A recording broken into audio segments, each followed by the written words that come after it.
Anda kembali bersama kami, kita masuk segmen 4. Segmen 4 ini merupakan subtema faktual. Ada 3 infografis yang telah disiapkan. Yang pertama, untuk calon gubernur. Infografis yang kedua, untuk calon wakil gubernur. Dan infografis yang ketiga, untuk setiap pasangan calon. Durasi menjawab adalah 3 menit. Kita mulai untuk calon gubernur. Saya akan ambil amplopnya. Masih tersegel. Kita saksikan infografis berikut ini.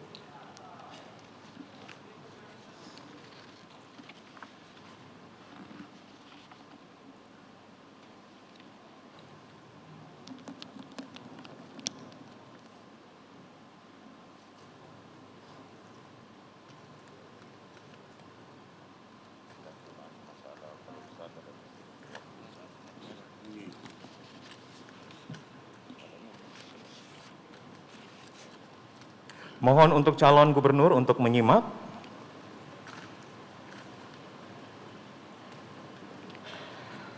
Pariwisata dan ekonomi kreatif. Sulawesi Tengah memiliki banyak destinasi wisata yang meliputi wisata alam dan wisata budaya. Pembangunan pariwisata menjadi sangat penting dan strategis dalam membangun ekonomi kreatif bagi pertumbuhan ekonomi di Sulawesi Tengah. Berdasarkan data infografis yang ditunjukkan sebelumnya, terlihat kunjungan wisatawan di Sulawesi Tengah mengalami fluktuatif. Calon gubernur, pertanyaannya adalah, jika Anda terpilih menjadi gubernur Sulawesi Tengah, strategi dan kebijakan apa yang akan Anda lakukan untuk mengelola pembangunan pariwisata dan menumbuhkan ekonomi kreatif? Kami berikan kesempatan pertama kepada calon gubernur nomor urut 2 untuk menjawab. Waktu Anda 3 menit dimulai saat Anda berbicara. Terima kasih. Jadi saya akan, kalau saya jadi gubernur, saya undang konsultan besar yang ahli di bidang pariwisata, karena saya punya potensi banyak besar betul. Ada Pulau Pasoso, ada Malenge, ada namanya Pulau Tikus, ada ada Sombori, banyak sekali di dunia. Makanya kemarin saya jalan sama Rahmat Gobel, wakil ketua DPR, dia bilang indahnya negerimu terus. Ya, itulah yang kita butuhkan ke depan. Pertama, bagaimana transportasi supaya bisa konektivitas antar daerah sehingga memudahkan tempat-tempat kami dikunjungi oleh wisata. Kami cukup gagah, tapi mungkin budaya, tapi natural, ya natural. Kita lihat bagaimana Malenge, Tauna itu, Tauna itu bukan hanya nanti pariwisata biasa, tapi saya inginkan ke depan ada pariwisata ilmu pengetahuan, karena kita tahu sejarah bahwa Pulau Walea itu tempatnya Walase mengadakan penelitian, kemudian Walase membuat paper surat menyurat dengan Darwin, akhirnya lahir teori evolusi. Itu kita senangkan dunia sehingga semua ahli ingin melihat mana Pulau Walea itu Walase tempatnya penelitian melahirkan teori evolusi itu. Itu satu. Kemudian kita harus mengkonekkan kita punya pariwisata dengan daerah-daerah lain seperti begini. Kita bikin festival jangan kayak Tembari, festival tahun ini. Akhirnya kita bikin gagal. Harusnya kita bikin pariwisata yang punya konek. Umpamanya festival Triangle Coral in the World, segitiga koral dunia. Jadi kita mulai dadanya koral dunia itu ada di Una-Una. Kita mulai baru ke Pulau Tikus, baru kita ke Sombori, kita bikin begitu kapal yang hebat festivalnya, baru kita Sombori, baru Kendari ini Wakatobi, baru Wakatobi kita bikin Raja Ampat, baru kembali ke situ. Ini ada festival untuk ada kaitannya sehingga turis-turis nanti tahu, oh ini jarumnya. Makanya kita juga kembangkan biro perjalanan kita yang punya agen-agen dengan memfasilitasi. Di Google kan ada Malenge, kita tinggal buka. Nah, itu semua kita pakai untuk promosi melalui IT. Ini harus kita jadikan dia pariwisata yang besar. Kemudian Bali, NTB ada di sana, terus kita connect dengan Wakatobi, terus kita connect dengan Sombori, kita connect dengan Pulau Tikus, kita connect dengan Malenge. Ini bagian timur, bagian barat banyak sekali yang kita bisa kembangkan ke depan. Ya, sehingga kalau dia jadi ibu kota, ya hari Jumat Sore orang datang ke negeri kita melihat. Belum lagi seperti Siuri, Poso punya danau segala macam kita bisa kembangkan. Makanya kita harus punya konsultan ahli di bidang itu. Kita mendaki bayar daripada kita punya kepala dinas yang tidak bisa apa-apa semua. Cuma hanya karena kita angkat karena kita suka. Ini yang menyebabkan kita tidak maju. Satu peser pun Waktu Anda habis, terima kasih Bapak. ya, tidak.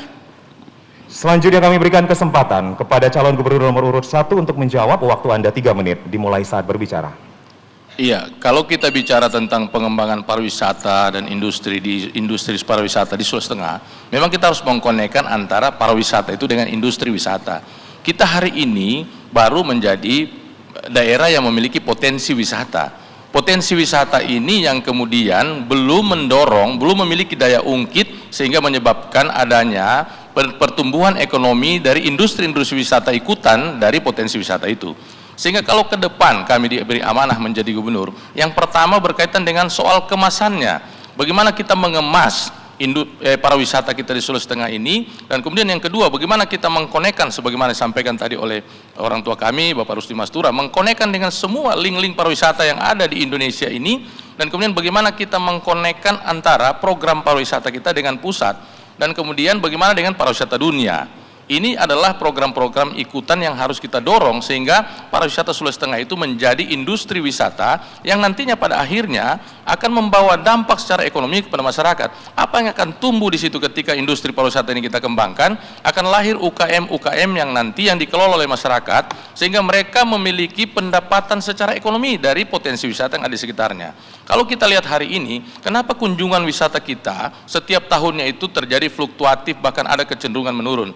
Kenapa? Karena kemudian tidak ada sesuatu yang membuat orang itu untuk datang lagi ke kita ketika kita tidak mengemas dengan baik pariwisata kita. Kalau kami diberi amanah menjadi gubernur ke depan, insya Allah mudah-mudahan kekuatan terbesar kita adalah kekuatan bagaimana kita menjual potensi wisata kita, bagaimana kita mempersiapkan masyarakat kita sebagai masyarakat yang siap untuk menjadi daerah tujuan wisata, dan kemudian bagaimana kita memastikan bahwa ketika daerah-daerah wisata kita ini kemudian bisa tumbuh dan berkembang, itu kemudian masyarakatnya di situ bisa mendapatkan keuntungan secara ekonomi.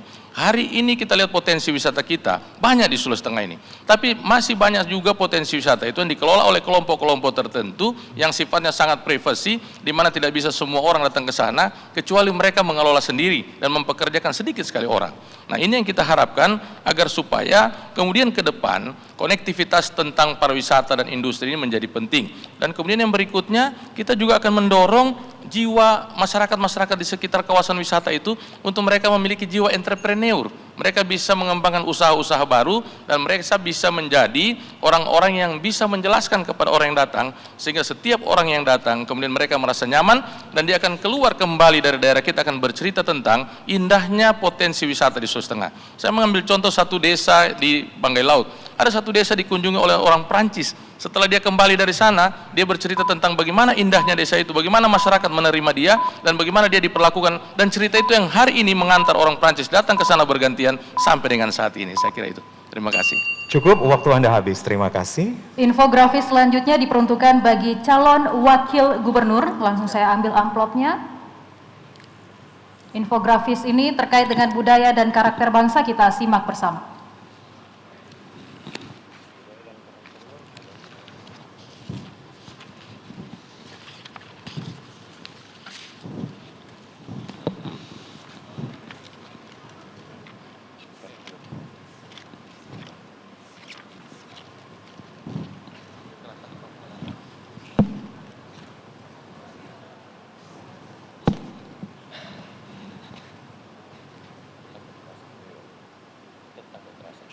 Ya, para calon wakil gubernur harap disimak dengan baik. Berdasarkan data dari Dinas Pemberdayaan Perempuan dan Perlindungan Anak Provinsi Sulawesi Tengah, tercatat bahwa pada bulan Juni tahun 2019, kekerasan terhadap perempuan dan anak sejumlah 152 kasus. Angka tersebut melonjak drastis menjadi 239 kasus pada bulan September 2020. Salah satu cara penghapusan tindak kekerasan terhadap perempuan dan anak yakni penguatan pendidikan karakter. Pertanyaannya, jika Anda terpilih menjadi wakil gubernur, bagaimana Anda melakukan koordinasi, evaluasi, dan pengawasan terhadap kebijakan konkret dalam penguatan pendidikan karakter? Kami berikan kesempatan kepada calon wakil gubernur nomor urut 1 untuk menjawab. Waktu Anda 3 menit dimulai saat Anda berbicara. Ya, terima kasih. Berbicara tentang budaya dan karakter bangsa berarti kita berbicara tentang Bhinneka Tunggal Ika. Walaupun kita berbeda-beda tetapi tetap satu, yaitu bangsa Indonesia. Olehnya itu tagline kami adalah harmoni dalam keberagaman. Termasuk di dalamnya bagaimana kita harus saling mengasihi, termasuk masalah perempuan dan anak. Sehingga ke depan upaya membangun karakter bangsa adalah bagaimana kita memastikan bahwa semua tingkat pendidikan yang ada di Sulawesi Tengah diwajibkan untuk bisa mengajarkan pendidikan budaya dan karakter bangsa yang bertujuan agar peserta didik nantinya akan menjadi manusia yang baik, yang senantiasa bisa menjalankan nilai-nilai Pancasila dalam kehidupannya sehari-hari. Termasuk di dalamnya saling mengasihi. Ya, termasuk di dalamnya hak-hak perempuan dan anak perlu mendapat perhatian khusus. Masyarakat Sulawesi Tengah harus tahu bahwa hak-hak perempuan dan anak perlu kita lindungi, perlu kita berikan apa yang memang menjadi hak buat mereka. Kemudian karakter utama bangsa Indonesia itu adalah ramah, santun, dan sopan.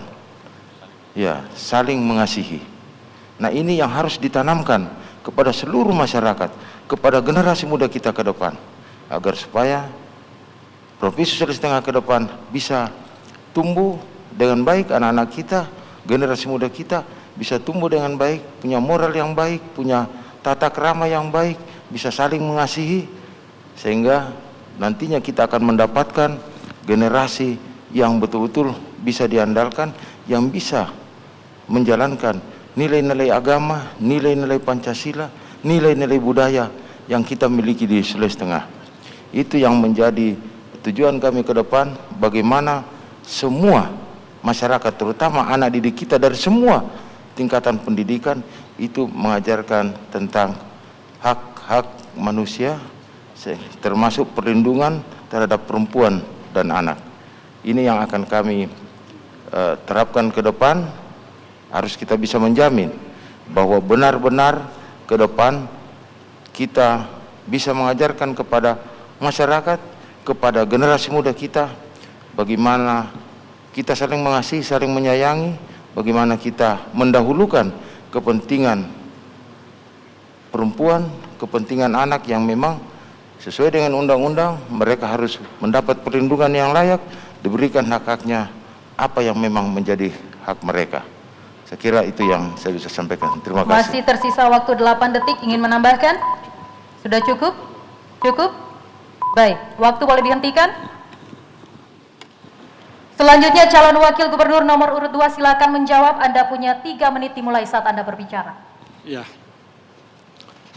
kalau menyangkut dengan karakter, maka pendidikan menjadi pokok persoalan. Dalam pendidikan tentu nilai-nilai integritas, adat istiadat, budaya, sehingga mereka ini bisa melakukan sesuatu terkait dengan penganiayaan terhadap anak-anak dan perempuan. Penyelesaian masalah anak-anak dan perempuan ini tentunya kita sebagai calon pimpinan harus memberikan contoh yang bagus, harus memberikan pemahaman yang bagus terhadap masyarakat, khususnya menyangkut dengan kekerasan ini. Karena kekerasan ini terjadi karena mungkin budi pekerti mereka atau cara mereka menangani persoalan ini tidak sesuai dengan apa yang kita harapkan. Olehnya itu, ke depan insya Allah kita mendapatkan amanah bidang pendidikan ini menjadi pokok penentu dalam membentuk karakter anak-anak kita ke depan sebagai karakter bangsa Indonesia. Olehnya itu, pada kesempatan yang berbahaya ini, himbauan kita agar masyarakat Sulawesi Tengah khususnya dapat memberikan contoh yang bagus dengan budi pekerti yang bagus, nilai-nilai integritas yang bagus, supaya anak-anak di Sulawesi Tengah ini atau masyarakat Sulawesi Tengah tidak mengambil suatu keputusan dengan kekerasan dalam menyelesaikan masalah. Olehnya itu, insya Allah ke depan sekali lagi kita akan coba untuk menyelesaikan masalah yang terjadi. Sebagaimana yang tadi disampaikan, jumlahnya meningkat dan kita akan coba untuk menekan ke depan sebaik mungkin dan semaksimal mungkin. Olehnya itu, pendidikan karakter ini perlu dan harus kita lakukan sebaik-baiknya. Itu aja. Masih ada sisa waktu 1 menit 8 detik, ingin menambahkan Bapak? Cukup. Sudah cukup, waktu boleh dihentikan? Baik, selanjutnya kami akan tampilkan infografis untuk pasangan calon yang akan memuat 3 gambar. Artinya, infografis ini bisa dijawab oleh calon gubernur atau calon wakil gubernur. Saya akan ambil amplopnya terlebih dahulu. Masih tersegel?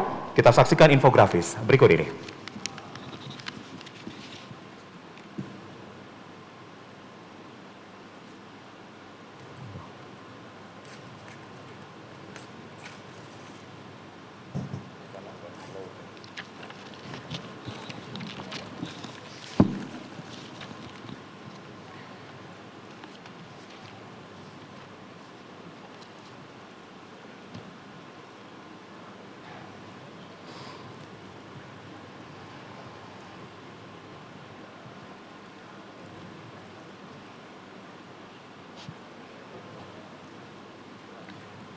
Infografis ini tentang perikanan dan kelautan.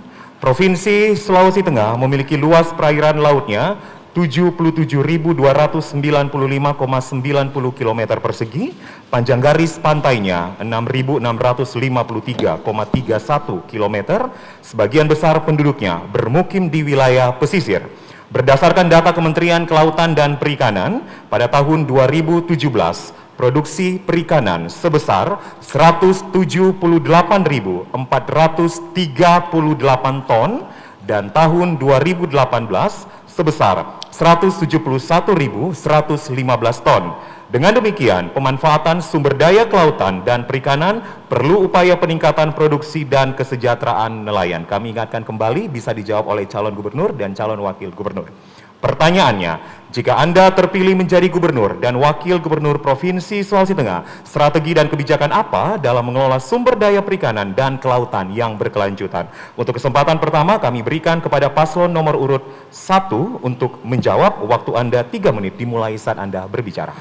Ya, apapun cerita kita tentang bagaimana pembangunan Sulawesi Tengah ini, maka kita selalu bicara tentang konektivitas. Kita bicara tentang keterhubungan dari semua pihak. Kalau kita bicara tentang bagaimana cara kita meningkatkan produksi perikanan dan kelautan kita, tentu kita bicara tentang fasilitas yang akan digunakan. Luas laut kita cukup besar untuk menjadi daerah tangkap untuk wilayah Sulawesi Tengah. Bahkan kalau kita lihat, sebagian besar masyarakat kita ada hidup di sektor pertanian, dan persoalan terbesar mereka hari ini adalah persoalan harga komoditi. Kenapa kemudian hasil-hasil ikan kita harus dibawa keluar Provinsi Sulawesi Tengah? Kenapa? Karena memang infrastruktur menyanggah untuk bisa kemudian ikan itu dibawa ke Sulawesi Tengah dan kemudian dijual dengan harga bagus, itu masih perlu ada pembenahan-pembenahan. Insya Allah mudah-mudahan jika kami diberi amanah menjadi gubernur ke depan, maka semua fasilitas, mulai dari fasilitas penangkapan ikan, fasilitas untuk pelabuhan pendaratan ikan, fasilitas untuk penyimpanan ikan, fasilitas untuk sumber-sumber lainnya yang diperlukan agar supaya kemudian kualitas ikan kita itu bisa menjadi baik. Bahkan Sulawesi Tengah hari ini sudah harus menjadi daerah pengekspor ikan karena memang kualitas ikan kita sangat luar biasa. Tuna kita, yellowfish kita itu sangat luar biasa. Tuna ekor kuning kita itu kualitasnya sangat baik sekali. Sehingga kalau ini kita kembangkan semua fasilitas yang diperlukan dalam rangka untuk menjadikan Sulawesi Tengah sebagai salah satu daerah penghasil ikan di Indonesia ini, insya Allah mudah-mudahan pemerintah punya tanggung jawab besar. Tanggung jawab yang pertama adalah memastikan bahwa nelayan bisa melaksanakan aktivitasnya dengan baik, aman dan nyaman. Kemudian yang berikutnya kita memastikan bahwa ketika mereka mendapatkan hasil tangkapannya itu, mereka bisa menjual dengan harga yang layak sehingga mereka tidak mengalami kerugian.